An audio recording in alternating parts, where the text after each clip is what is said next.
전 평생 품위를 지키며 살아왔다고 믿었습니다. 그런데요. 사랑의 엄마라는 5글자가 제 인생을 송두리째 바꿔놓을 줄은 몰랐죠. 그 글자는 영어도 프랑스어도 아닌 제가 한 번도 배운 적 없는 낯설지만 이상하리만치 따뜻한 한글이었습니다. 정치인의 아내, 외교 무대의 손님이었던 제가 이제는 매주 아이들과 함께 자음과 모음을 그리는 삶을 살고 있어요. 그리고 그 길 끝에서 눈앞에 펼쳐진 오로라처럼 아주 특별한 기적을 만나게 되었습니다. 지금부터 실제 캐나다에서 전해온 찡한 감동의 이야기 시작합니다. 구독, 좋아요 미리 눌러주시고 편안하게 들어주시면 감사하겠습니다. 저는 캐나다 런던에 사는 마가렛 힐튼입니다. 남편 토마스는 캐나다 상원의원으로 활발히 활동 중이고 저는 10살 된 아들 앤드류를 키우는 전업주부죠.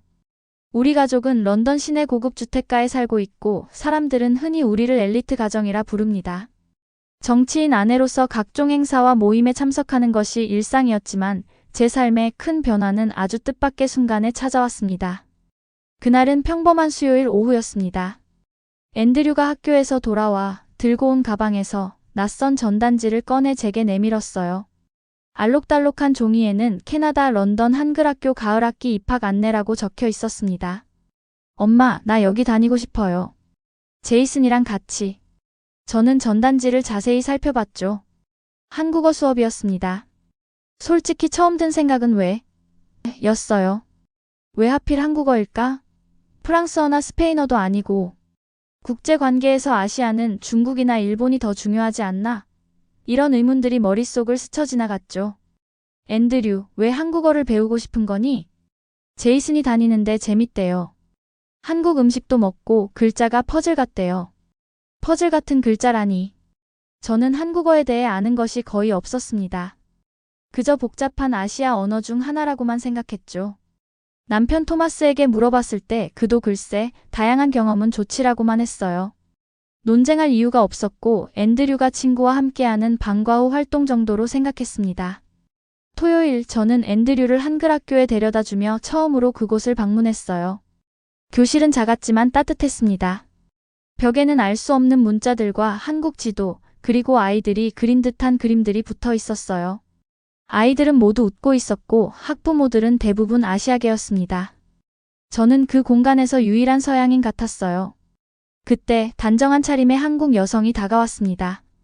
안녕하세요. 새로 오신 학부모님이시죠? 저는 강민이라고 합니다. 한글학교 교사예요. 강민이의 목소리는 부드러웠고 억양이 묻어나는 영어였습니다. 저는 형식적인 미소를 지으며 앤드류를 맡겼죠.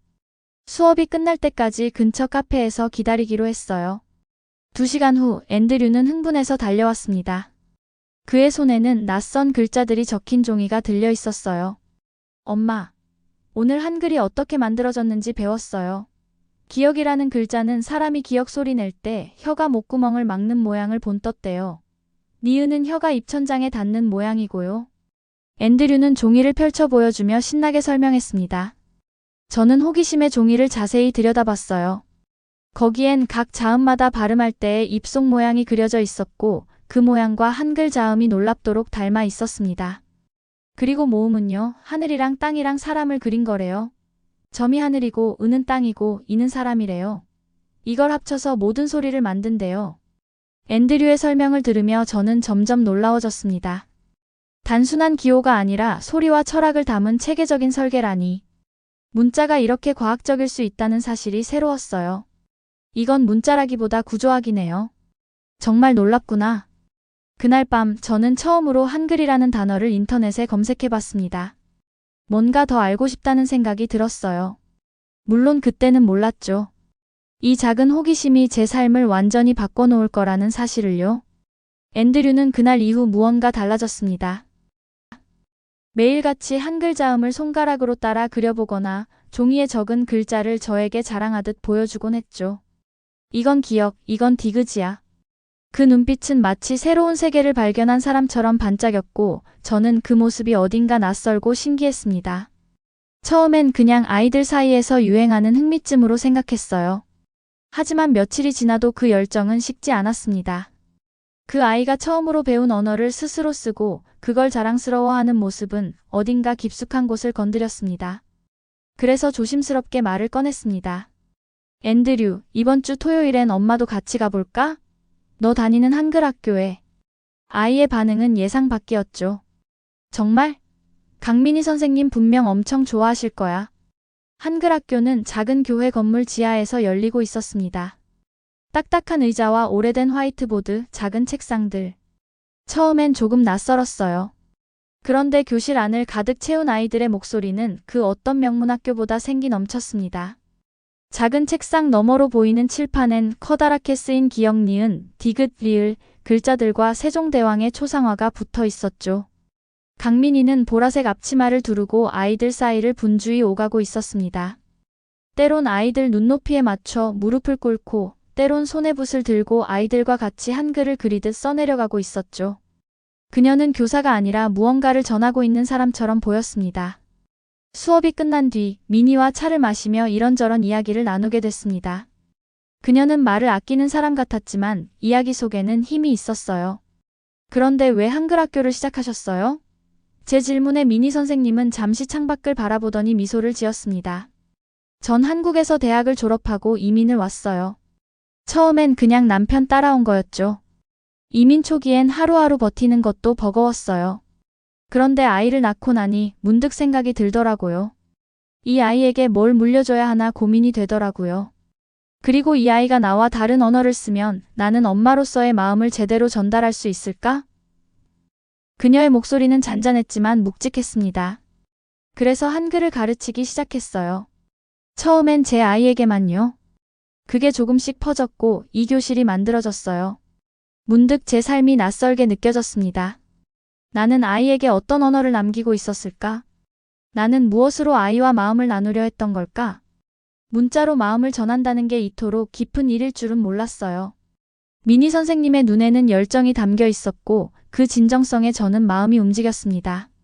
전에는 느끼지 못했던 감정이었어요. 우리는 계속해서 이야기를 나눴고 미니 선생님은 한글의 아름다움과 과학성에 대해 열정적으로 설명했죠. 우리는 말로 마음을 전하지만 글자는 그 마음을 남겨요. 특히 한글은 소리를 그대로 담아내는 글자라 더 특별하죠. 그 말이 왠지 가슴에 와닿았습니다. 제가 써온 알파벳을 그렇게 생각해 본 적은 없었거든요. 그저 도구였지 그 이상의 의미를 찾진 않았죠. 그날 이후 저는 매주 토요일이 기다려졌습니다. 앤드류를 데려다주며 수업이 끝나기를 기다리는 그 시간, 작은 창으로 들리는 아이들의 목소리와 교실의 공기가 어쩐지 참 따뜻하게 느껴졌습니다. 하지만 이 교실이 모두에게 따뜻한 곳은 아니었습니다. 어느 날 복도에서 다른 학부모가 조심스럽게 제게 말을 걸었습니다. 그 학교 말이에요. 굳이 한국어를 그렇게까지 열심히 가르칠 필요가 있을까요? 영어도 바쁜데 말이죠. 그 말에 저는 아무 말도 할 수 없었습니다. 웃으며 넘겼지만 마음 깊은 곳이 묘하게 불편했습니다. 이 작은 교실이 누군가에게는 낯설고 불필요하게 느껴진다는 사실. 그게 마음을 짓눌렀습니다. 그날 이후 저는 매주 앤드류를 데려다주며 잠시라도 교실 뒤편에 머무르곤 했습니다. 아이들이 자음 모양을 손으로 그리고 자음마다 입 모양을 따라하며 웃는 모습이 보기 좋았습니다. 아이들은 글자를 배우는 게 아니라 놀이하듯 배우고 있었어요. 어느 날은 아이들과 같이 앉아 붓글씨를 써보게 되었죠. 강민이는 붓끝에 먹물을 묻히며 말했습니다. 한글은 원래 이렇게 썼어요. 손으로 눌러 쓰면서 마음도 같이 담는 거예요. 마음을 담는 글자라니. 우리는 늘 효율적인 언어, 빠른 문장을 강조하며 살아왔잖아요. 그런데 이곳에선 느리게 쓰는 것이 더 중요한 일이었습니다. 잠시 동안이었지만 그 느림 속에 편안함이 있었습니다. 앤드류는 수업이 끝나면 꼭 한 글자씩 써서 저에게 보여주었습니다. 엄마, 오늘은 사랑에 배웠어. 이건 시옷, 이건 리을. 처음엔 그냥 귀엽다고만 생각했는데 어느 날 아이가 작은 메모지를 내밀었을 땐 말을 잃었습니다. 사랑해 엄마. 그 글자들이 얼마나 정성스럽게 쓰였는지 삐뚤빼뚤한 이응 하나에도 마음이 담겨 있는 게 느껴졌죠. 그 종이를 고이 접어 지갑에 넣었습니다. 아직도 꺼내볼 때마다 그날의 감정이 되살아납니다. 그날부터 저는 단순히 아이의 방과 후 활동이라고만 생각했던 한글 학교를 새롭게 바라보게 되었어요. 그리고 미니 선생님과의 대화를 통해 한글이 담고 있는 철학과 아름다움에 점점 더 매료되어 갔고 우리는 친구가 되고 있었어요. 한글 학교는 점점 제게 낯선 곳이 아니게 되었어요. 아니, 이제는 오히려 낯익은 안식처 같은 공간이었습니다. 하지만 이 작은 교실이 그렇게 유지되기까지 얼마나 많은 손길이 필요한지는 잘 몰랐습니다. 어느 날 수업 준비를 돕겠다며 일찍 간 적이 있었어요. 교실 문을 열자 미니가 낡은 프린터 옆에서 종이를 한 장 한 장 꺼내고 있었습니다. 손에 잉크가 묻어 있었고 그녀의 이마엔 땀이 맺혀 있었죠. 이건 뭐예요? 오늘 수업 자료예요. 요즘은 프린트물에 의지하고 있어요. 교실 벽에 걸린 전통 의상도 붓글씨 도구도 모두 미니와 몇몇 교사들이 직접 만든 것들이었죠. 누군가는 문화라 부르겠지만 그들에게는 이 모든 게 일상이었고 사명감이었습니다. 그날 저녁 저는 강민희에게 물었습니다. 왜 이렇게까지 해요? 솔직히 쉽지 않잖아요. 수입도 얼마 안 된다고 들었는데. 그녀는 잠시 말이 없었습니다. 내 아이가 자기 이름을 처음 썼을 때 울었어요. 다른 아이들도 그래요. 그 작은 순간이 제겐 전부예요. 그 말은 오래도록 마음에 남았습니다. 이름을 쓴다는 것. 우리가 당연하게 여기는 그 일이 어떤 이들에겐 눈물 나도록 중요한 순간이라는 걸 저는 이제야 이해하게 됐습니다. 이제는 분명합니다. 그리고 그 시작은 아이가 써준 단 한 줄의 글자였습니다. 그해 여름 강민희는 한국에 다녀온다는 말을 꺼냈습니다. 제외 한글학교 교사 연수가 있는데 캐나다 대표로 뽑혔어요. 한국 정부가 해마다 교사들 초청해서 연수회를 열어요. 처음 듣는 이야기였지만 어쩐지 자랑스럽게 들렸습니다. 잘 다녀오세요. 미니 씨 같은 선생님이라면 거기서도 분명 사랑받을 거예요. 그 말을 건넸지만 제 안에서는 묘한 감정이 요동치고 있었습니다. 익숙해진 누군가가 떠난다는 건 생각보다 마음에 자국을 남기니까요. 그녀가 떠난 동안 한글 학교는 조용했습니다. 대체교사가 오긴 했지만 교실 분위기는 어딘가 비어 있었어요. 앤드류도 선생님 보고 싶다고 여러 번 말했죠. 저도 그랬습니다. 그러던 어느 날 미니가 한국에서 보낸 사진 한 장이 도착했습니다. 사진 속엔 따뜻한 조명이 켜진 아담한 숙소와 함께 은은한 오로라 빛이 벽에 퍼져 있었어요. 이건? 답장이 이어졌습니다. 박정희가 준비해준 숙소예요. 캐나다 마당에서 내가 찍은 오로라 사진을 보고 비슷한 조명을 샀대요. 웃기죠? 웃을 수밖에 없었습니다. 이 먼 나라에서 누군가가 미니를 생각하며 오로라 조명을 켜고 있었다는 사실이 묘하게 뭉클했거든요. 미니는 한국에서도 바쁘게 지내는 것 같았습니다. 연수 프로그램 외에도 한국 곳곳을 다녔고 오래된 친구들과도 다시 만났다고 했습니다. 그러던 중 또 한 장의 사진이 왔습니다. 붐비는 서점 한가운데 익숙한 얼굴. 최태성이라는 이름을 처음 들은 건 그때였습니다. 이분 역사 강사인데 오늘 교보문고에서 사인회 하셨어요. 박정희가 제게 책 선물하려고 줄 서서 받았어요. 덕분에 잠깐 대화도 했고요. 저는 그 사진을 오래 들여다봤습니다. 그 장면 하나하나가 선명하게 떠올랐죠. 책을 건네받으며 미니가 말했대요. 저는 캐나다 런던에서 한글학교 교사로 일해요. 그 말에 최태성은 자리에서 일어나 정중히 인사를 했다고 했습니다. 세상에서 가장 위대한 교사입니다. 이 짧은 문장이 제 가슴을 쳤습니다. 누군가는 그렇게 생각해주는구나. 그리고 그것이 현실이구나. 미니는 이렇게 덧붙였습니다. 최태성 선생님이 캐나다에도 강연하러 가고 싶다고 했어요. 가능하면 한글학교에서 꼭 뵙자고 하셨죠. 이야기를 듣는 내내 저는 가만히 숨을 쉬며 앉아 있었습니다. 미니의 한국행은 단순한 여행이 아니었습니다. 그것은 확인이었죠. 자신이 가르치고 있는 것이 어디에서 왔는지 그 뿌리를 직접 만져보는 시간이었던 겁니다. 그날 밤 저는 혼자 오로라 조명을 찾아봤습니다. 미니가 묵었던 하버하우스 스테이, 그리고 박정희라는 친구. 그 모든 것들이 미니의 조용한 삶 안에서 조용히 연결되어 있다는 사실이 이상하게도 위로가 되었습니다. 여기 캐나다 런던에서 한글을 가르치는 한 여성이 서울의 서점에서 누군가에게 인정받는 장면. 그건 마치 내가 알지 못했던 세계와의 연결이 실제로 존재한다는 증거처럼 느껴졌습니다. 3주가 지나고 강민희가 다시 돌아왔습니다. 한층 밝은 얼굴이었지만 눈가엔 피로가 묻어 있었습니다. 잘 다녀오셨어요? 네. 숨 돌릴 틈도 없이 바쁘게 보냈어요. 그런데요, 마가렛 씨. 아마 곧 깜짝 소식이 있을지도 몰라요. 그녀는 미소를 지으며 말끝을 흐렸습니다. 그로부터 몇 주 뒤 학교에서 연락이 왔습니다. 한국 역사 강사 최태성이 런던 한글학교에서 강연을 연다고요. 그 이름은 이미 귀에 익었죠. 미니가 서울에서 만났던 인물. 저는 강연장이 될 교회 강당 앞자리에 앉았습니다. 아이들, 학부모들, 그리고 몇몇 지역 교육청 관계자까지 꽤 많은 사람들이 모였습니다. 조명이 켜지고 무대 위로 최태성이 천천히 걸어 나왔습니다. 그는 담담하게 말을 시작했습니다. 한글은 인간을 위한 문자입니다. 배우기 쉬우라고 만든 글자예요. 왕이 국민을 위해 만든 문자. 세상 어디에도 없는 이야기죠. 그 목소리는 크지 않았지만 묵직했습니다. 마치 한 글자 한 글자가 마음속에 박히는 느낌이었죠. 강연 중 그는 미니를 무대 앞으로 불렀습니다. 여기 강민희 선생님이 계십니다. 수천 킬로미터 떨어진 곳에서 한글을 지키고 계신 분이에요. 이런 분들이 계시기에 한국의 정신은 세계 속에서도 숨쉬고 있습니다. 그 말에 강민희는 손사래를 쳤지만 저는 알 수 있었습니다. 그녀가 지금 얼마나 울고 싶은지를요. 앤드류가 제 손을 꼭 잡았습니다. 엄마, 멋지지 않아? 저는 대답 대신 고개를 천천히 끄덕였습니다. 눈물이 나올 것 같았거든요. 그 순간 미니와 아이들, 그리고 수많은 이름 모를 사람들이 떠올랐습니다. 이 작은 교실이 만들어낸 연결들이 이렇게 큰 감동으로 돌아오고 있었던 겁니다. 강연이 끝난 후 교실 앞엔 감사합니다. 세종대왕이라고 또박또박 쓴 플래카드가 걸렸습니다. 모두 아이들이 직접 만든 거라고 했습니다. 제가 처음 만났던 한글, 그때는 그저 낯설기만 했는데 이제는 저도 모르게 그 글자가 반갑고 따뜻하게 느껴졌습니다.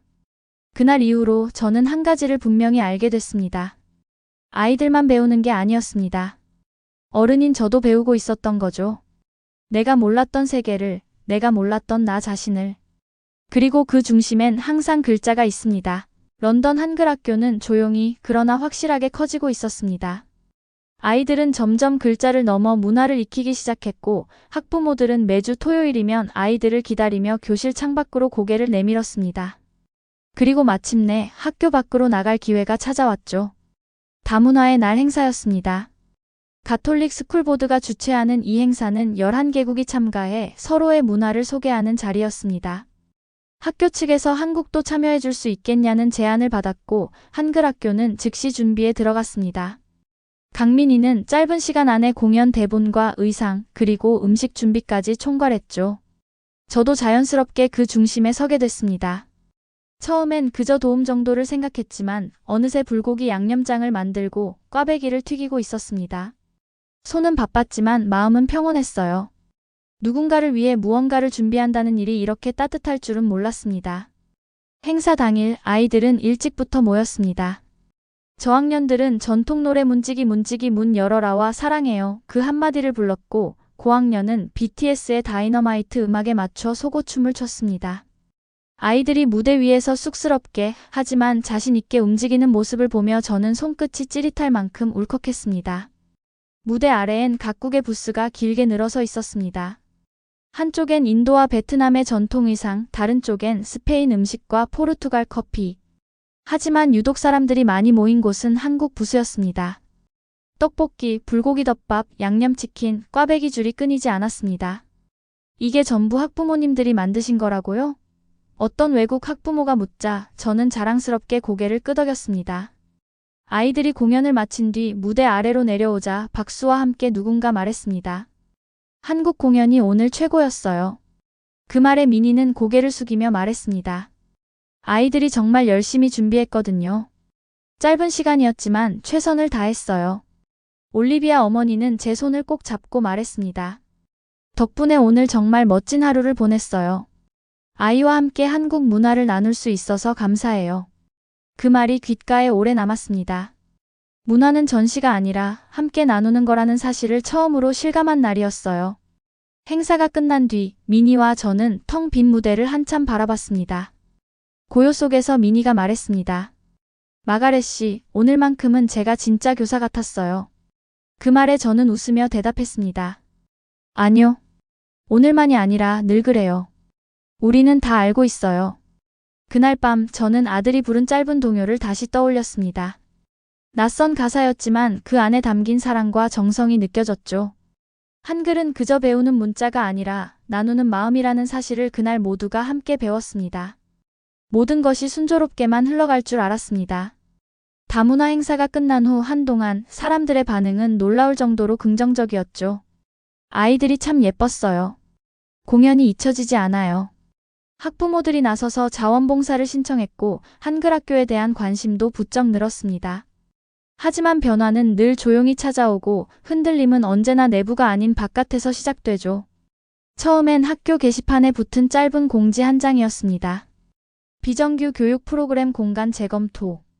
누구도 대놓고 언급하진 않았지만 한글 학교가 그 대상이라는 건 명백했습니다.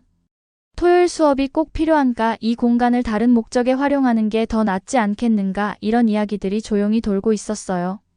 가장 먼저 반응한 건 아이들이었습니다. 엄마, 우리 학교 없어져? 왜요? 우리가 뭘 잘못했어요? 아이들의 질문에 저는 아무 말도 할 수 없었습니다.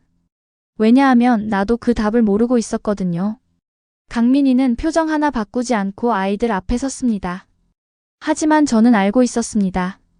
그녀가 뒤에서 어떤 싸움을 하고 있는지를요. 학교 측에 서류를 내고 지역교육청에 의견서를 보내며 하루가 멀다 하고 교실을 들락거렸습니다. 어느 날 한 학부모가 조심스럽게 말을 꺼냈습니다. 솔직히 한국어가 우리 애한테 꼭 필요한 언어인지는 모르겠어요. 그 말에 숨이 멎는 줄 알았습니다. 그는 틀린 말을 한 건 아니었죠. 하지만 그 말이 닿는 결은 너무도 차가웠습니다. 필요하지 않다면 사라져도 되는 건가요? 저는 그날 밤 앤드류에게 물었습니다. 너한텐 한글이 뭐야? 아이의 대답은 단순했습니다. 내가 엄마한테 처음으로 마음을 보여준 글자예요. 그 말에 눈물이 맺혔습니다. 어떻게 이 아이는 내가 놓쳤던 본질을 알고 있는 걸까요? 민희는 결국 연판장을 준비했습니다. 학부모들, 봉사자들, 졸업생까지 서명에 동참했고 저도 그 앞줄에 이름을 적었습니다. 우리는 시청 앞에서 조용히 그러나 단단하게 기자회견을 열었습니다. 그날 강민희는 또박또박 말을 이어갔습니다. 한글은 지식 이전의 기억입니다. 이 아이들은 자신이 누구인지 기억하기 위해 이 교실에 옵니다. 그리고 저는 그걸 지켜주고 싶을 뿐입니다. 그 말은 어느 누구보다도 제 마음을 먼저 울렸습니다. 누군가에겐 사소해 보일지 몰라도 어떤 이들에겐 세상을 잇는 단 하나의 다리일 수도 있다는 걸 이제는 저도 분명히 알고 있었습니다. 결국 우린 지켜냈습니다. 교육청은 한글 학교의 공간 사용을 유지하기로 했고 오히려 그 활동의 의미를 인정해 주었습니다. 공동체 기반 교육 모델로서 충분히 가치가 있다. 짧은 한 문장이었지만 우린 그 안에 긴 시간을 담아냈습니다. 그리고 얼마 지나지 않아 또 하나의 소식이 전해졌습니다. 지역시에서 매년 열리는 문화행사에 한글의 날을 비공식 기념일로 포함하겠다는 결정이었습니다. 그건 상징 이상의 의미였죠. 우리가 아이들과 함께 쌓아온 날들이 헛되지 않았다는 증거였으니까요. 그날 한글 문화행사가 다시 열렸습니다. 행사 당일 아침 박정희가 캐나다에 도착했습니다. 여행용 가방을 끌며 학교에 나타난 그녀는 투명한 유리병을 꺼내들며 말했습니다. 미니가 캐나다에 있을 때 식혜가 그렇게 그립다고 했었거든요. 그래서 만들어 왔어요. 꽁꽁 얼려왔더니 이제 딱 먹기 좋네요. 그녀는 아이들에게 식혜를 한 잔씩 나누어 주며 이건 한국에서 명절에 먹는 음료야. 손님한테 주는 가장 좋은 거야. 하고 웃었습니다. 아이들은 망설임 없이 마셨고 어떤 아이는 그 맛이 꼭 꿀물 같다고 했습니다. 그날 무대에서 아이들은 손글씨로 쓴 편지를 발표했습니다. 할머니, 나 한글 배워서 편지 써요. 엄마, 이 글자로 제 마음을 보여줄게요. 그리고 마지막 앤드류가 나와 조용히 한 줄을 읽었습니다. 사랑해요, 엄마. 그 말에 저는 고개를 숙였습니다. 울지 않으려 애썼지만 이미 두 볼은 따뜻하게 젖어 있었죠. 그건 단지 편지가 아니었습니다. 그 안엔 기억과 감사, 그리고 뿌리에 대한 자부심이 담겨 있었으니까요. 행사 마지막 외교부로부터 강민희와 몇몇 교사들에게 감사장이 전달됐습니다. 저는 옆에서 그녀의 손을 꼭 잡았습니다. 축하해요. 민희는 웃었습니다. 마가렛 씨도 고생하셨어요. 이건 우리 모두의 일이었잖아요. 행사 후 박정희와 미니 그리고 저 셋은 조용히 학교 뒤편 공원에 앉았습니다.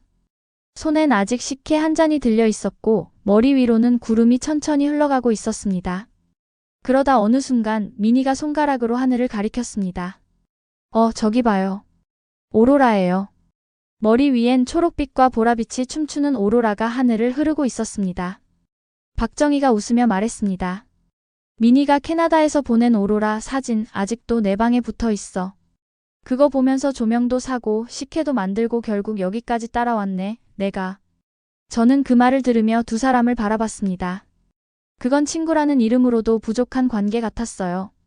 떨어져 있어도 서로를 지켜보는 사람. 말을 하지 않아도 마음이 닿는 사람. 그 순간 저도 그들 사이에 있다고 느꼈습니다. 그 조용한 온기에 제가 녹아들고 있었어요. 그건 한글이나 문화 같은 걸 넘은 더 깊은 무언가였습니다. 오로라의 빛은 계속해서 하늘을 수놓았고 우리는 그 아래서 각자의 생각에 잠겼습니다. 앤드류는 토마스의 어깨에 기대어 잠들었고 미니, 정희와 저는 오랜 친구처럼 손을 맞잡았어요. 집으로 돌아와 침대 옆 서랍을 열어 앤드류가 처음 써준 사랑의 엄마 편지를 꺼냈습니다. 창밖으로 희미하게 보이는 오로라를 바라보며 생각했습니다.